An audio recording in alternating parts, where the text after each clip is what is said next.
కోనసీమ తిరుపతి శ్రీ వెంకటేశ్వర స్వామి వారి యొక్క సన్నిధిలో ఈయన ఇక్కడ జరుగుతున్నటువంటి అభివృద్ధి కార్యక్రమాలన్నీ కూడా పరిశీలించడం జరిగింది.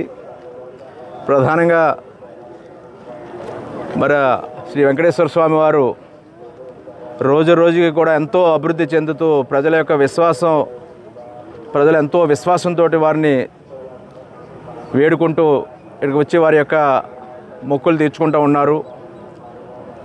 వేలాది మంది రోజు దర్శించుకుంటూ ఉన్నారు. దానికి తగ్గట్టుగా ఇక్కడ అనేక రకాలైనటువంటి భక్తులకు అవసరమైనటువంటి సౌకర్యాలన్నీ కూడా కల్పించాల్సిన అవసరం ఉంది.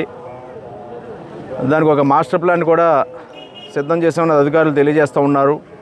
దాన్ని దృష్టిలో పెట్టుకుని ఇక్కడ ఏ విధమైన కార్యక్రమాలన్నీ కూడా పూర్తి చేయవలసి ఉందో ఆ కార్యక్రమాలన్నింటినీ కూడా వేగవంతంగా త్వరితగతిన దాన్ని ముందుకు తీసుకెళ్ళడం కోసం ప్రజల ఆశీస్సుతోటి వెంకటేశ్వర స్వామి ఆశీస్సులతోటి 4వసారి శాసనసభ్యుడిగా ఎన్నికైన నేను నా శక్తుల శక్తివంచన లేకుండా శ్రీ వెంకటేశ్వర స్వామి వారికి సంబంధించిన అన్ని కార్యక్రమాలు పూర్తి చేయడం కూడా వారి ఆశీస్సులతో పనిచేయడం జరుగుతుందని మరి అధికారులు కూడా చాలా చిత్తశుద్ధితో పనిచేస్తూ ఉన్నారు. ఇక్కడ పార్టీ నాయకులు కూడా ఈ యొక్క ఆలయ ఈ ప్రాంత అభివృద్ధి కోసం వాళ్ళు కూడా అనేక రకాలుగా సహకరిస్తూ ఉన్నారు.